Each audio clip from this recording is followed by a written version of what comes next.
We are still in the dry run phase, but we're getting better and better with each week. This week we have joining us a guest. I'm going to start off with him. He'll be in from time to time with us. Quentin Broadwater, chemical engineer extraordinaire.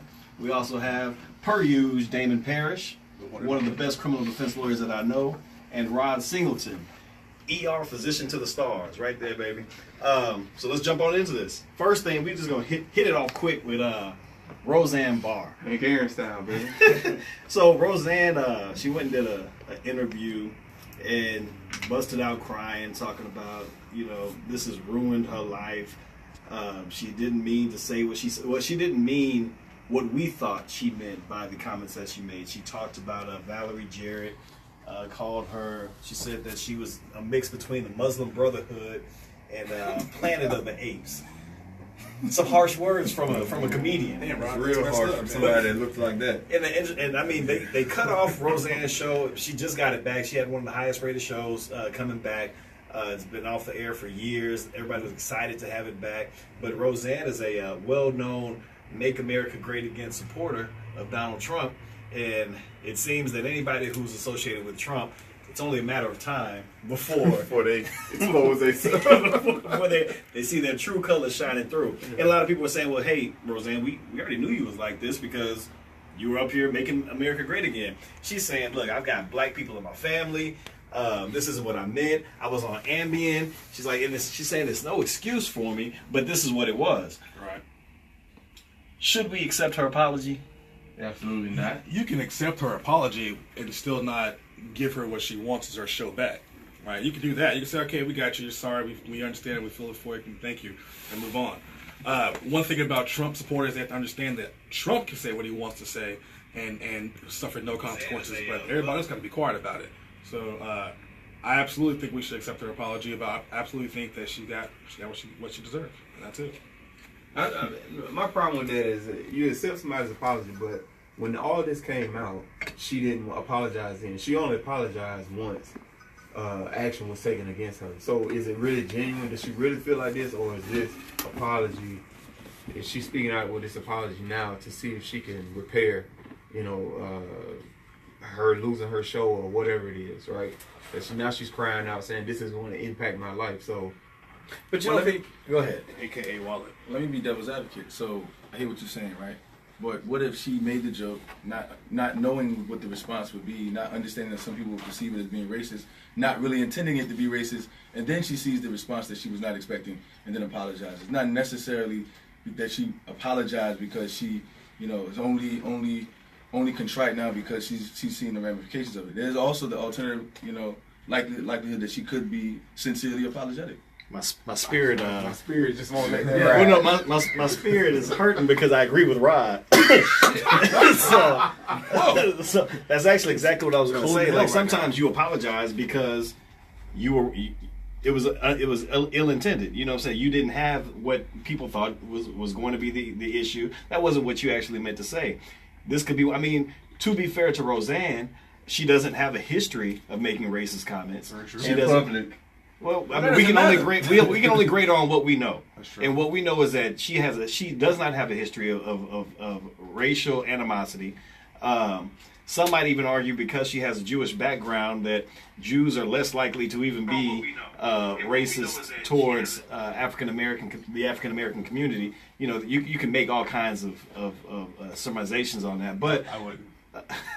But I mean, well, Jews have traditionally backed up African Americans in the fight for civil rights. I wouldn't say because she's Jewish heritage that she can't be racist to black people. I'm not saying that she can't. Any kind of implication like that. I said she's less Jewish. like. I would say that either. I mean, Jewish people can be racist. I mean, anybody can be racist. Exactly. Black people can be racist towards black people. I mean, anybody can be racist. Sure. Yeah.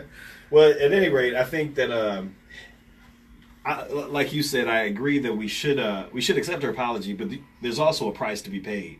Sometimes players mess up. You know what I'm saying? There are consequences to those actions. I messed over a girlfriend or two in my lifetime. I'm sorry about it, but you got consequences to it. I messed over friends. Is this an actual mea culpa? Well, I mean, I just said I've done it. So what did you think? Take this time. You want to? You know what? Tell her you're sorry. Tell her you're sorry. For all the women out there that I've hurt, I just want to say I'm sorry for 2004. Me too. No. in my life. You never heard. Okay, you never had a woman then. Because that's the only way you can't hurt a woman. So I want to add this: when you talk about how many years have we been dealing with the monkey and the black people? That's old. Man, It's I feel like call at this point Michelle. now, I understand, and I feel like that's even more reason for you to be more careful with how you speak and what you say. That might be the because ambient though. This has been going. That's the worst thing you can say. Well, not the worst, but that's one of the most repeated things that have caused uproar between blacks. Porch monkey. This. What was the store that just made that shirt and like it almost shut them down? They crippled that us. was H&M, right? Kid, right? With the same type of. But you know that brings conversation. that actually brings up a good point though, because do you think that within the African American community, well, and really with any minority culture, that we sometimes hypersensitize? You know what I'm saying? Like sometimes we are oversensitive to subject matter. Like sometimes advertising is just an advertising. It has nothing to do with racial animosity. And I think we will go overboard from time to time just because. Just because I don't even know what the reason is. Ask the question is right. If Jamie Foxx had made that joke, would we be up in arms about it? If a black comedian made that joke, because I have to tell you, comedians black people call black people. I'm just saying, like I can see, like I'm not saying that I agree with her how she feels about Mrs. Jarrett, but if you look at some pictures of Miss Jarrett that weren't as flattering, dude, I can see a black comedian even making a joke like that. She does not look like. I'm not saying she doesn't look like. I'm saying. She kind of looks like Vesca in some of those shots. Vesca from never mind. I'm not even. I mean, I can see it could be a good joke in the right hands, right? Right? You got to lose your mic. But yours are the wrong hands to put that joke. No, that's what I'm saying. So what I'm saying is, we are a little hypersensitive, though. A lot of the things that. But that goes. I don't know if it's hypersensitivity. If like Quentin said, you heard the same joke over and over again. You make a joke about a black person eating watermelon or like a fried chicken. That's not, to me, hypersensitive. Roseanne, if she had said something totally different that we never heard before and it ended up being a black slur, maybe. But she equated a black person to a combination of a Muslim Brotherhood and an ape. I mean, that's just that you can't have but one meaning when you. I don't even know what it means to look like the Muslim Brotherhood. That's another thing. I don't know. Directly went she went to a Muslim group of Brotherhood, people, right? Like. And to Rod's comment about it not being intentional, in law school you learn intent follows the bullet. I mean, you own your words. So she said that. I get it. She may not have meant for it to be intentional, but she put it out there. And she put a knowingly stereotypical comment out there and got a response from it. Hey, man, I said I was playing devil's advocate. I Well, prefaced look. appropriately. So I'm not jumping on you, man. Look, my throat is getting dry, so I want to drink some white Is it tears from that real apology? quick. And let's talk about these white tears that are spewing out of Arizona first, and then we'll go on to some more white tears. Republican lawmaker over in northern Arizona, Representative David Stringer from Prescott, spoke at a Republican men's forum and made the comments that 60% of public school children in the state of Arizona today are minorities. That complicates racial integration because there aren't enough white kids to go around. He goes on to say immigration is politically destabilizing, and immigration today represents an existential threat to the United States. Now, if this ain't some I'm scared of everybody taking a piece of my dollar type, that's exactly what it is. Some of the statements he made are true. Of course, come on now. They're factually true. I mean, I think the way he is. Which facts is true? The fact that there's not enough white kids to go demographic change around? presents a tectonic paradigm shift when it comes to social political Sure. needs, right? That's correct. Also, I fact checked the thing about the Arizona public schools. In fact, 60% are minorities. That's a fact. So now, what? I'm not defending what he's saying. I'm saying there was some levity there. I was saying that all of his facts are correct. His narrative though is completely. But what does it even mean when you say like there are not enough white kids to go around? I don't even understand what that means. You explain it. No, I'm not trying to defend that. What I'm saying is I think this is complete bullshit. But you didn't allow me to finish. I was saying that all of his facts. This is the perfect case of someone's facts being correct, but the context in which they placed them not being. But all facts are. These are facts of. It sounds like the facts of hey. I'm telling you that we're losing position or we're losing power because this is what's happening. You're looking at it, he's looking at it from the political standpoint, because these are going to be voters in the future. He's looking at it from, you know, a job, probably even an economic standpoint. They're going to take over the economy at some point. But my whole thing is, why does it matter whether you black, white? Why does it matter? We've been dealing with this ever since we went to school. We've always been a minority. It matters if you want to vote. This is what scares them about immigration, man. I'm telling you right now, they are terrified that they lose power. Yeah, the majority boils down to. The majority is the power, and when they lose power, I mean, look, they went on. There's some new data stuff that goes on. They talk about the average.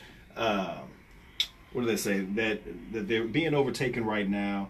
The 2017 census said that the Hispanic population reached 58.9 million in the middle of 2017. That's up 2.1% from the year before. African Americans rose 1.2% to 47.4. There's more Hispanics now than African Americans. First of all, y'all need to get started. And then there's 22.2 million people of Asian heritage. 22.2 million people of Asian heritage, going up another 3.1% from last year. So everybody is running after white America, but I mean, white America's got at least 100 more years to go before. I doubt that. No, they do. You could take almost every minority population in the country, add together, and there's still less than a white population, and probably less than double or half the white population. I mean, there's a lot of, and that is what it is. That's just a lot of boy cry wolf tears over there. But so it's not really wolf tears, because their agenda it's concerning for them based on what they're concerned about. It's not wolf tears. That's actually a legitimate concern for them, you know, based on what he wants for America, how he sees America. Like, I mean, absolutely what you said. Yeah. You know, I think a lot of this is, you know, a lot of those white people of his ilk think that once we gain the majority, we're gonna pay him back. We're gonna pay him back. We're gonna oppress. We're gonna inflict violence. We're gonna conflict injustice as they. So they're scared of this retribution. Yeah, exactly. Which funny, a prosecutor I know has told me that his theory is that's exactly true. That and I can argue with it. I mean, it has factual basis. I think. Well, I don't really feel that way myself, but I do recognize what he said. We're compassionate people, so they don't have anything to worry about. That's the problem. White people have been colonizing since colonies been colonized. Exactly. That's what they do. They're afraid now. We're like, whoa. What's going to happen when this war? Right. We ain't never been in a position where we didn't have the control. Even when we went in 3 people deep, we still controlled everything. Yeah. Now that people are smart enough and have enough technology to do exactly what we do, we've never been in this position before. Well, let me ask a counter question, man. So, is it necessarily racist to be wary of demographic shifts like this? Let's say we were in Africa. Let's say South Africa. Let's say a country whose native population is. Who wants to? Go ahead. Oh, I thought you. Okay. So let's say we're in Africa and our native population is facing, you know, the demographic shifts like similar to this. You don't think there would be similar outcry? No, I don't think everything needs to be contextualized. I totally agree with you on that one. Absolutely. Would it be outcry, or would it just be this is what's happening? Who wants to give up that? Who wants to give up power though? Power can seize nothing. Power should be distributed evenly amongst the world anyway, right? But when you have gone in and you have taken over the world and you have, like Brennan said earlier, you've colonized the world for fear of what other races, whatever the fear is, right? That's why there's this panic now, because it's like, we know we've done all this stuff to all of these people for all these years. What's going to happen when they get to know? I don't think that's the only reason why they're wary though. Like I said, if this was our country, let's say, and I hate to use that word "our" because this is our country, but let's just say for the sake of who was there first, well, that would be Native Americans actually, but let's just say for my hypothetical, this is the white man's country, right? It would be the same thing in Africa if, you know, our population was shifting. It has nothing to do with the fact that we were oppressed. We've implemented systematic injustice. The fact that this is power, and no one gives up power regardless of what the history behind the acquisition of power is. It's just for power's sake. So in that sense, are you giving up power, or is it just that the world is just being populated in a different way? So I want to answer your question specifically and say that it's an unfair comparison to compare an African country receiving immigrants at an increased influx versus Americans receiving immigrants at an influx. Reason why is because African countries are homogenous by nature. Yes. America is built on a heterogeneous mixture. Like they came in. Are you lecturing me? You mean history lecture? Well, you wanted. This is you asked me a question, so I guess you don't want to answer. It was a poor. So by all means, the hypothetical suffered. I'll stop. I think I prefaced it by saying it was a pretty poor like analogy, like saying that. But you're angry for me for giving you an answer? No, because you acting like as if that's the substance of my argument. No, I'm acting like I'm giving you an answer. I just established a hypothetical that so we can go forward. And I'm giving you a hypothetical. No, you're attacking the contention I made. So it's okay. I get the point that you're making, and I understand what he's trying to say. But I think the way that it happened, the way that it transcends, right? Meaning the way that they came to America and they became the majority, is totally different than, you know, immigrants going into Africa and becoming a part of Africa. It's not by oppression, it's not by dominance. It's just that would be what the world is going through at that time. We all agree. But there's no disagreement. So I agree with that, but I think what Rod is saying, which makes sense, is how power is acquired versus the power changing is a different dynamic. Yes. I mean, how do you feel when you look at like South Africa and you see white South Africans and running for a governor and running for Congress? I mean, if you don't care, you don't care. That's great.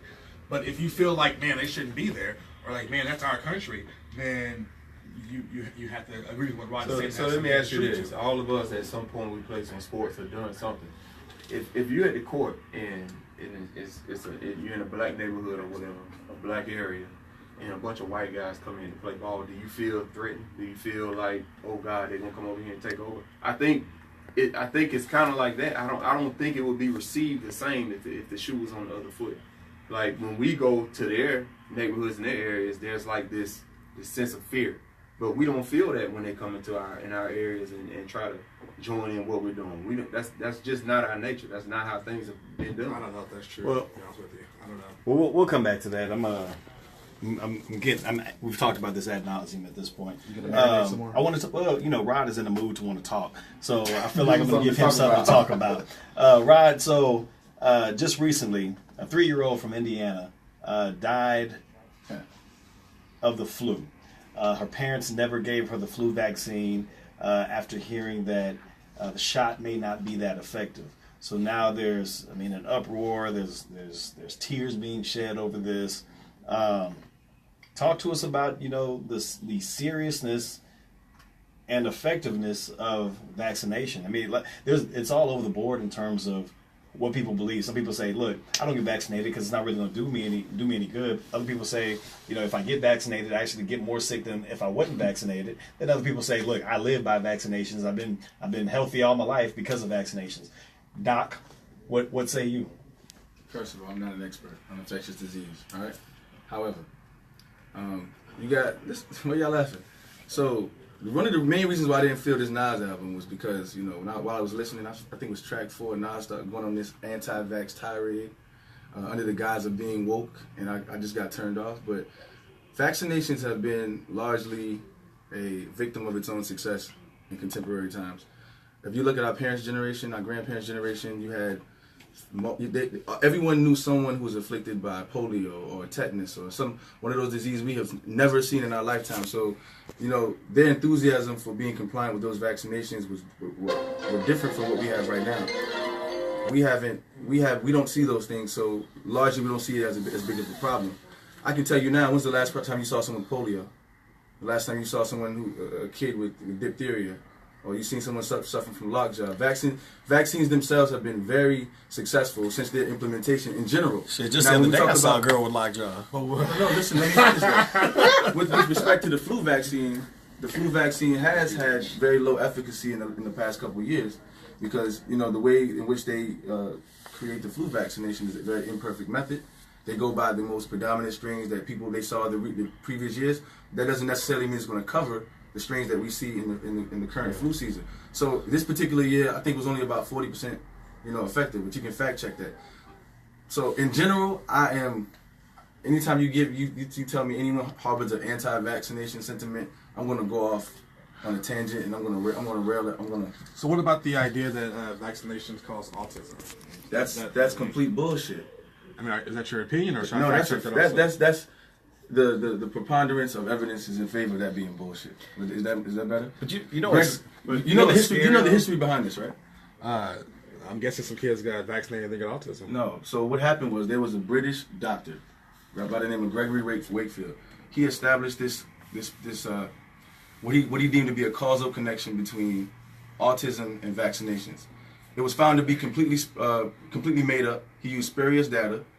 He was since been he has no credentials to practice medicine ever again. The journal, one of the most prominent medical journals, which that was featured in that study that prompted all this anti-vaccination sentiment, got rescinded, got retracted from that journal, and subsequent evidence since then there's been nothing that corroborates his initial findings. You know, I'm not a conspiracy theorist, but isn't there something to be said that sometimes, one, medicine gets it wrong, and then two, I mean, you talk about somebody being discredited. What's his name? Dr. Sibidi?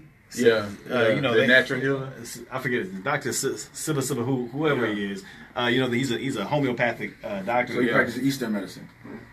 Well, he practices it in the West. We're talking Western medicine, right? But so you're making some. Well, no. The argument is that a lot of his stuff worked, and there are plenty of people that said that it worked, and he has been discredited time and time again by the Western establishment, the Western establishment. And I'm not saying that you're wrong. I'm just positing a theory that what if because they said for years that nicotine didn't harm you, that cigarettes Who said that for were years? good. Doctors. Listen, so you have to understand this is complicated. Y'all know how corporations sully everything. You know, a lot of these studies that people utilize to back up whatever they feel like they want to anchor their bias with are financed by some of these corporations. You have to look who's funding the research. You have to look at who's seeking the gain from the research, the methodology they use. The average layperson they don't have an understanding of causality versus, correlation, which is a big thing to understand when you're talking about researing and evidence. But isn't that the same thing for vaccination? No, if I want to sell a lot of flu shots, I'm going to take the same. That's true, but the difference is that we have a body of evidence for that's been peer reviewed. The evidence is in favor of that being true, that vaccines are efficacious versus the contrary, which is that this is some conspiracy to give black children AIDS and autism. Come on, like look at this. Look at what happened before the 1900s, right? Look at when polio was prevalent. Look at when all these things were prevalent. Vaccines came along, bam, non-existent. Are you saying that these vaccines don't work? You just utilize your common sense. Sometimes common sense. It's the difference between saying something worse and saying that something has such a detrimental side effect that it can work and also be deleterious to the situation. Oh, I see. So can it be both? Of course, it can be both. Can it work and still cause autism? There's no evidence to suggest that vaccines cause autism. There's nothing. That's like somebody bringing out a thought from like me coming up with a lie, right? And you telling me that you can't prove it. The absence of evidence is not the evidence of absence. You can't prove a negative. If I just say, prove a negative. Huh? You prove something. You can't prove a negative. Well, that's logically fallacious. You can't prove a negative. Well, as much as you grind my gears, Rod, I still take your word on it. So for now, I trust you, my brother. Since we talked about Arizona earlier, there's an Arizona woman that has criticized Walgreens on social media, saying that a pharmacist refused to fill a prescription to induce a miscarriage. She had a 9-week-old fetus, and they have a policy that Walgreens has a policy that says basically if you don't agree with the treatment that's being given, then you can refuse to give them the service, but you have to pass them on to the next physician or pharmacist to have them help out.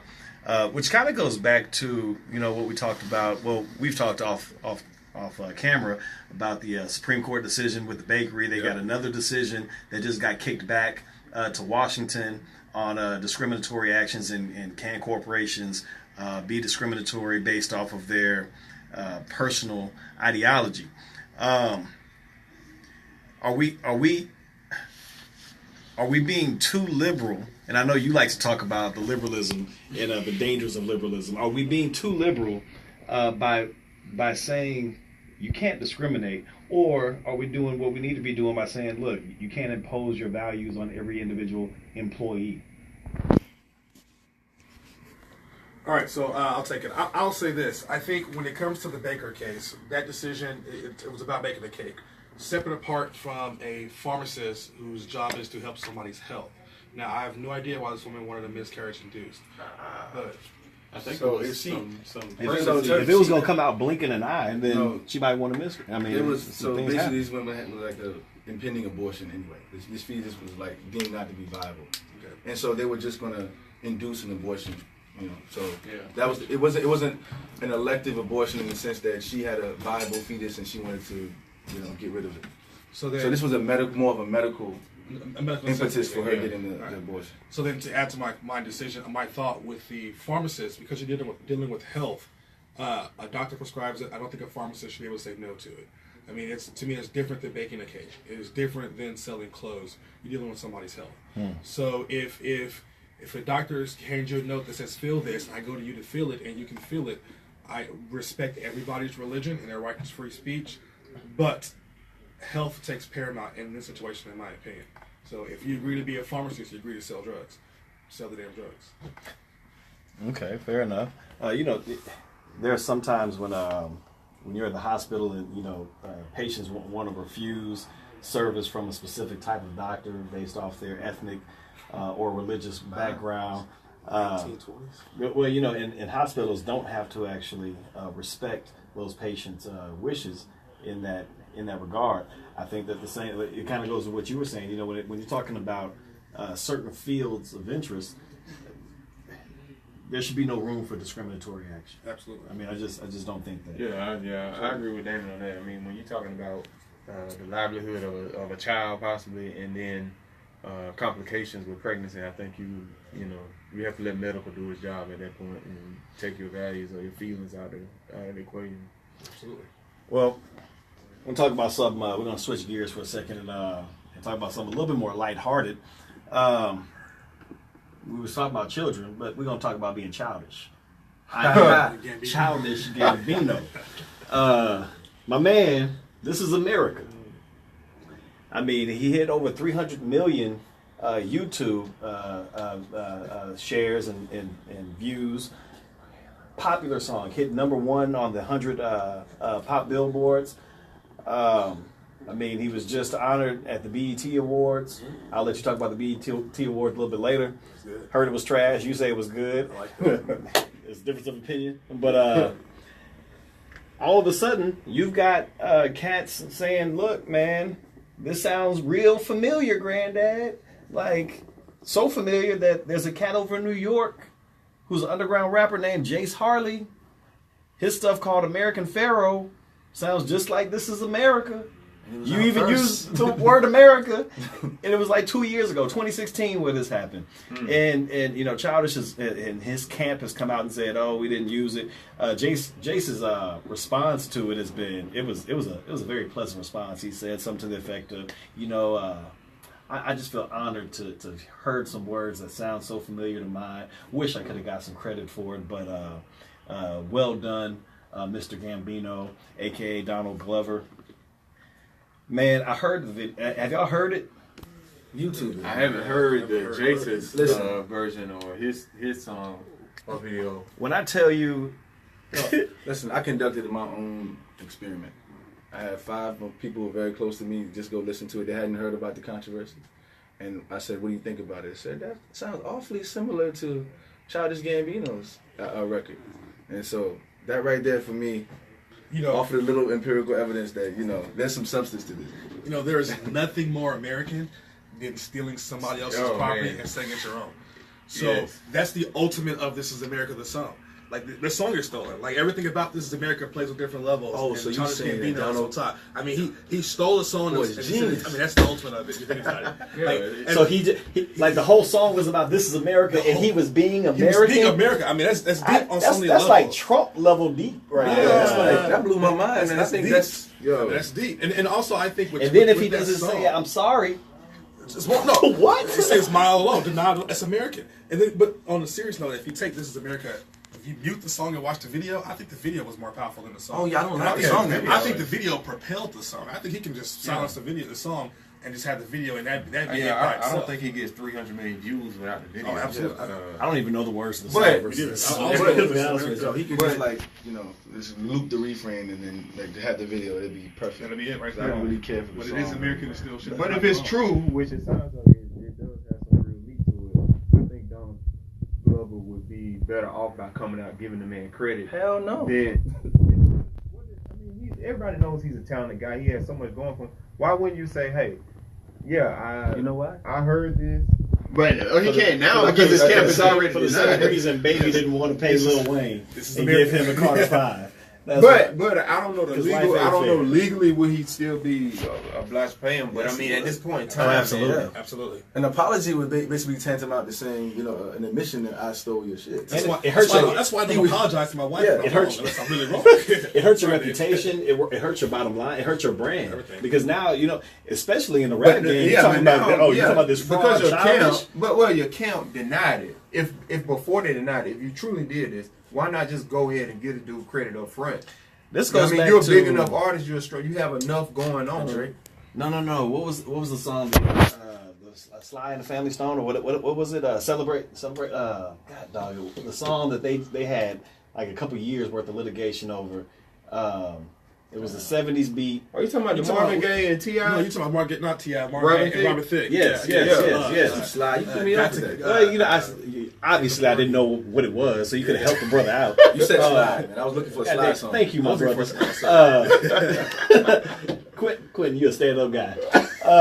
But you know, it goes back to that. Like Robin Thicke refused to say, they- you know, like, hey, this, nope, I ain't never. That sound. and That only that was just just- sound. But in That that was just a part of the beat, situation, though. That was the part of the in beat. that situation, why not go ahead and get a credit up front? You still going to get a hit out of it. But you got to pay royalties. Oh, I This agree. is I agree. America. That's Yeah. why the band is. I'm telling you, that song is deep on. No. What he's saying is before it even comes out. Before it say, even you know, the comes credits, out. Hey, Jace, heard your song. I want Great to do song. something with it, you know? Yeah. Because I don't know. they don't want to pay people, man. You gotta clear the sample. You gotta pay people. They're gonna get royalties from it. You don't want that. That's why they try to steal it. So That's now why you- anybody steals. so but they you still going to pay him, Yeah, now, but right? no, maybe not. Maybe not. I mean, I agree with you, Quentin. I mean, it's cheaper to come out in the beginning and say, "Hey, can I borrow it? Pay and be done." Yeah, with you it. look like a hero. You Yeah, found some. You yeah. discovered somebody. You put them on. Yeah. You look like a hero in that situation. Now, you know, you got some controversy on your It's too hands. late. And this is America, man. Man. He stole that shit, made it his own, made $1 million off of it. Won't give that boy a penny. Well, So for black man too. This is America, man.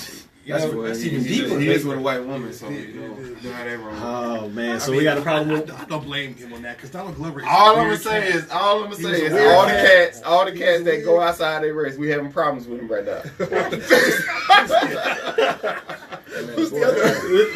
RG3. RG3, Kanye. The thing is- Kanye doing the The most. thing is, you should be able to love your white woman. You just don't trust her. That's all. Hey, That's all you do. I'm staying clear from this conversation. Because you got a white woman to take care of it all. Dr. Rod don't want to hurt his future love. Sorry, Becky. Oh, he said I'm sorry. all I'm saying is we having a lot of problems out here, brothers. I'm That's progressive, all I'm man, saying. so I love who I want to love. That's cool. Ain't nobody saying not to. I just said make sure you don't tell her where you hide the body, because she will go dig that shit up when it's time. She gonna get that reward money. That's my public response. Y'all Oh, saw we that know what picture. your private response is. Y'all saw that picture of RG3 though, right? Yeah. I think he has gone to the sunken place with his hair. And that sweater. He done pulled out the nouveau riche. Threw the wave cap You away. know what I'm saying? Boy, sweating in the snow. Yeah, man, he doing the most, man. I think that dude, man. Like I just said, man, you can't get that far away from your roots and stay grounded, man. You doing the most right now. You out here looking like Morris Day. And all the time. You look like 2 o'clock, 3 o'clock, 4 o'clock.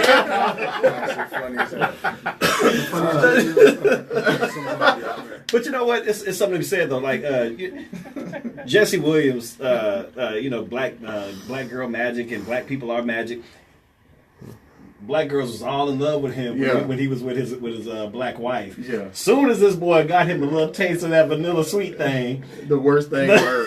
he was like, "Oh, he ain't even really that black. he only half one of us." I mean, Like, come on, man. listen, man. I gotta say, man, I'm not saying there's anything causal again, but there seems to be a strong correlation with these brothers, man.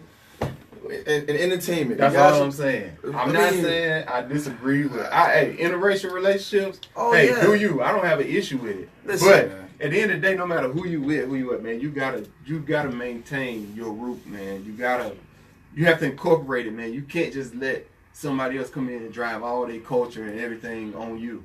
And I think that's where a lot of these brothers getting lost, man, because they're giving up their whole identity when they get into these relationships. They just start doing the stupidest stuff ever. Some would say miscegenation. So Donald Glover hasn't function. gotten lost yet. I mean, he just has a white wife. Who cares? He hasn't. In fact, he's been. Did you see that episode in season 2 of Atlanta where he was playing the Michael Jackson man?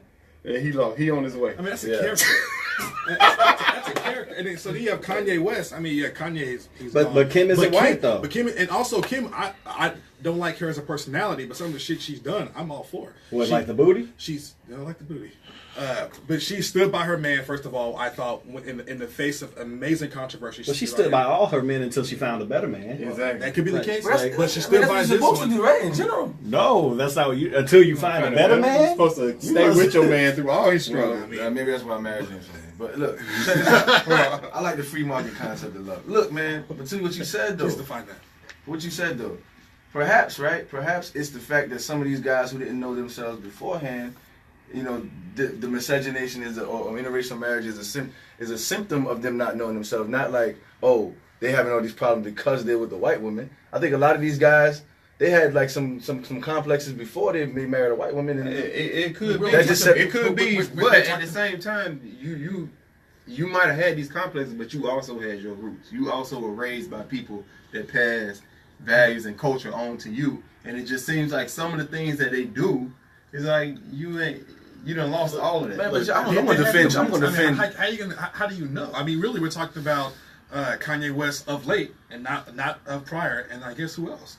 I mean, Donald Glover's done nothing to me to be offensive. No, I'm not saying Donald Glover has done anything, but I mean, I'm just speaking of the majority. From what I see. I feel like we have more problems out of them than we have out of anybody else. And I think... What about Terry Crews? Terry Crews had the same white wife and 5 kids for 20 years. Not white. Isn't his wife Terry Crews? No, she's not white, man. Which is why he doesn't have a problem with that. But, you know, I think the women I've talked to about this whole black-white relationship thing, their problem has always been...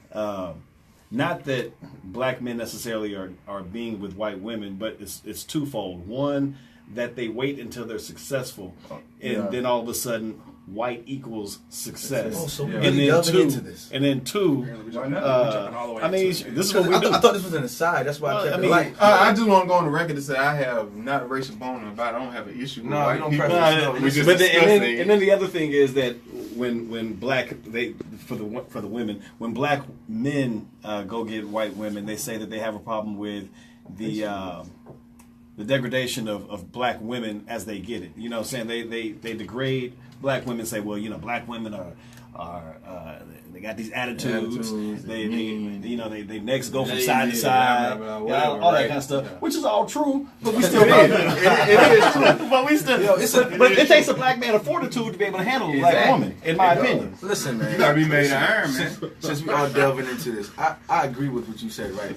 I agree with the black woman. If that is her issue with black men who marry white women, I think it's always what I've seen. I've seen the guy who's had a black mother, black aunties, black sisters, black church, black college, the only one that accepted him, by the way, a black community, black everything, and all of a sudden they become a professional, and then all of a sudden black women have too much attitude. It's all about the equality of love, the equality of opportunity of love. I think those people are the people. I don't have an issue with anybody loving who they want in general, period. Of course not. But these guys have a problem with because they have it's prefaced by a complex. These guys have complexes against their own people. And it's usually the charcoal ass niggas that disagree with your face. Your face says you disagree. It's the ones that the blacking is the blackest that be with the white I want to hear what you got to say, man. I'm listening because where are we getting this from? Like we so far we started with the RG3. We so far we're talking about RG3 and Kanye of late. Who else can we point to say, yeah, this man has done everything you just said? We're talking about a general observation. Don't act like you don't know it could about just be this my general opinion, but I would say who? Like who are you so mad at right now? I would say a white woman. I would say most guys who have that grounded root that they were raised up. You don't see this foolishness out of Snoop Dogg. You don't see this crazy because you got people in your family that's gonna, okay, this ain't where you come from. All right, so they're gonna check you when you start stepping out of line and getting out of place because this ain't where you come from. This ain't what you was raised to do and say. So you don't know just anecdotally you don't notice that there's a much larger percentage of athletes and entertainers who marry outside their race than like the average guy? I mean, that may be. I don't know the stats on that, but I'm not going to attribute that to that person not knowing who they are, where they came from. I mean, who you follow, you can't be for interracial or be okay with it and then say, but you, because you did it, something wrong with you. I mean, I don't. Let's look at white men. There may be a person out there that's exactly what you said, and I'm not saying they aren't, but I don't want to lump every person or every black man that dates outside of his race only be to this category. Like I can't do that. That's because you're being PC.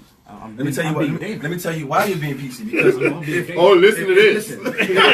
Let me tell you why you're not a black man, Dana. This wasn't an indictment of your blackness, bro. But what I'm saying is, if you look at the world, right? If the world, in fact, was all about, love being random. People always think that look at love as being something that's random. If love was really random, then we wouldn't be marrying in our race as much as we do. We wouldn't be 95% of black people marry black people. It wouldn't be that high. White people, Hispanics, Asian, Indian. That's because that's not the case. We do marry within our cultural and racial, identity, right? You agree with that point? I do. So let's look at white men who are arguably the freest among us, right? They do what they want to do. It's not an argument. Right. That's not an argument, right? That's pretty much standard. That's true, right? Who do white men invariably marry as a percentage? They marry white women, right? So why is it that black men?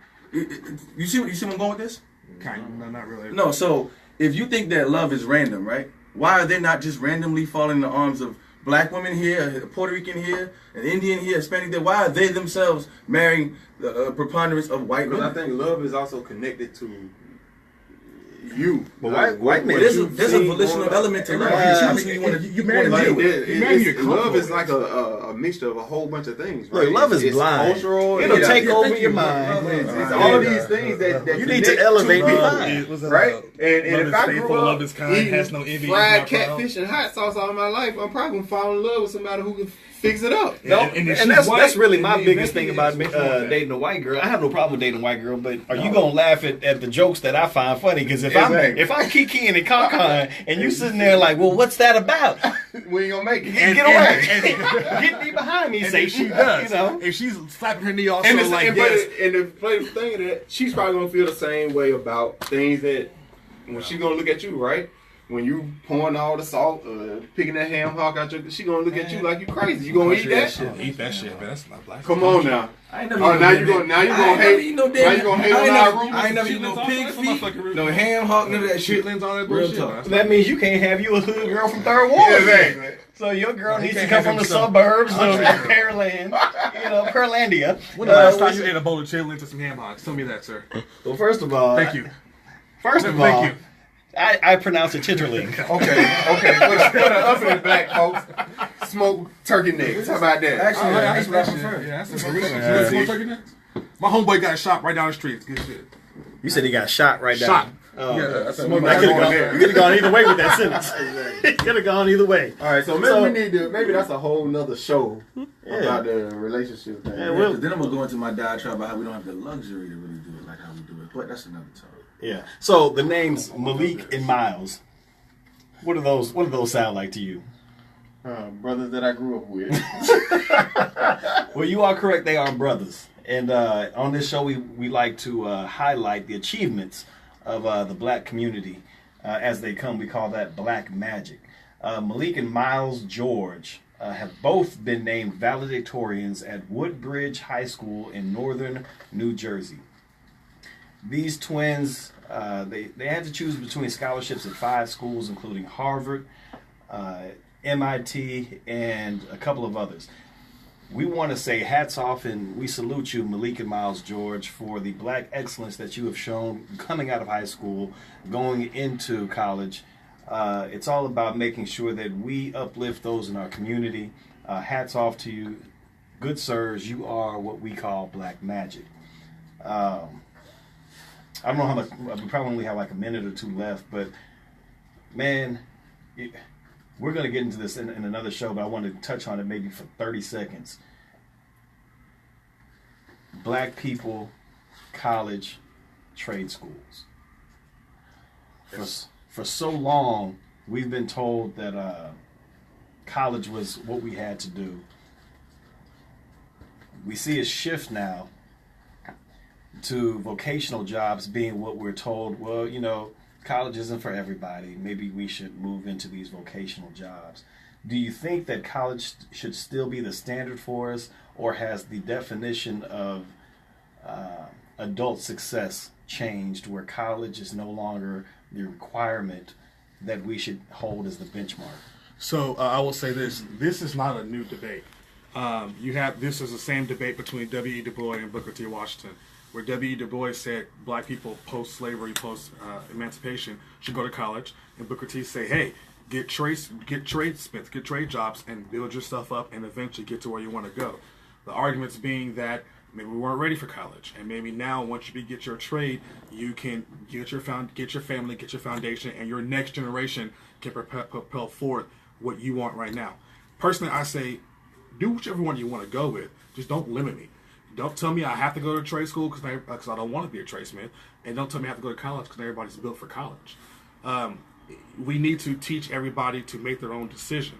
And if you want to go to school, go to school. If you want to be a trade, be a trade. But what we need to teach everybody is be disciplined enough to see your goals through. And that's where I think the issue is. Be disciplined enough to have hard work and dedication, so whatever you choose to do, master that field and be the best, whether it's a trade or college. Yeah. I agree with that. I mean, growing up, I worked in trades growing up. I had an uncle who was an entrepreneur. So there's a lot of value in that. There's a lot of opportunity in that. You look around you and, look at everything around you comes from some type of trade skill, right? Mm-hmm. So there's a lot of opportunity in that, and you got to understand, look at what technology has done to formal education over the last 15 years. There are a lot of people right now who they've been wiped out by technology. So, we may be getting to a point where trade is more of a valuable background than formal education, meaning a college degree. But nobody should be deterred, like Damon spoke on, nobody should be deterred from taking either path. You set your goals and get focused and then see them through and go where, your heart desires. But to the point that you made about those two fellas, I like that. I'm glad that, the names, the acceptance to MIT and everything that they're doing, because we need more of that so that the younger generation, they see there's a different path than music and sports and all the things that we tend to kind of flock through, especially as young black boys. So that's a powerful thing, and I'd like to congratulate them as well on all their achievements and the future that they have ahead of them. So, anything to add on that, Rod? Yeah, well, of course, I'm excited and I'm happy for the guys, right? But I do think there's something to be said about the fact that we do put too much emphasis on college education or higher education. I think that's not to disparage education. I think you just need to be deliberate about how you counsel your children on how to, set themselves up for success. I think oftentimes we set our kids up for failure by sending them to college, starting off accruing a massive amount of debt, debt which college which doesn't equip them with the tools to necessarily make more money or to be a good stepping stone towards the ends of whatever they want to do. If your kid doesn't have a plan that encompasses higher education, if you're just going to saddle them with debt for the sense of saying that they, have a degree, then I think you have the wrong mindset. I value tradesmanship as well. Like if I was going to be a physician, I would not have gone to college necessarily. I didn't think school was for me in the sense that it prepared me for anything that I wanted to do outside of being a physician. I would have liked to have been a plumber or electrician or HVAC or something to have my own business. And, that's the route I would have gone. I think that is neglected because we put so much emphasis on higher education blindly without understanding how that's going to set our kids up for success. So that's just the caveat I wanted to add to it. We're about to wrap it up, but I want to say that Jonae Parrish made a good point that I want to expound on for next week. She said, go to a HBCU, forget Harvard. Excellent point, and I want to talk about that, and I also want to juxtapose that with black athletes going into taking these D1 school scholarships versus going into HBCU school. So we'll leave that as a cliffhanger for next week. Great topic choice for us for next week, Ms. Parrish. That's our time, ladies and gentlemen, on intelligence. Hope you've enjoyed us. Make sure that you come back and see us next week. As we build out this show, you're going to see a lot more coming from us. You'll see the website. We'll start doing vlogs, Instagrams, posts. What do you call it? Twitter postings, social media, all those things the young cats do nowadays. MySpace. I think that's too old for young cats, but yeah. So we're here for you every single week. I think Quentin will be back with us next week, filling in for somebody else. Quentin, it was a pleasure having you on here, and I know you'll be Appreciate here. it, man. Pleasure being on. So South Kakalaki, we got ×2 in Times here 3. today. That's right, Andrew, baby. too. South Carolina. So the South shall live again. And ladies and gentlemen, thank you for your time. That's our time at Intelligence. See you next week.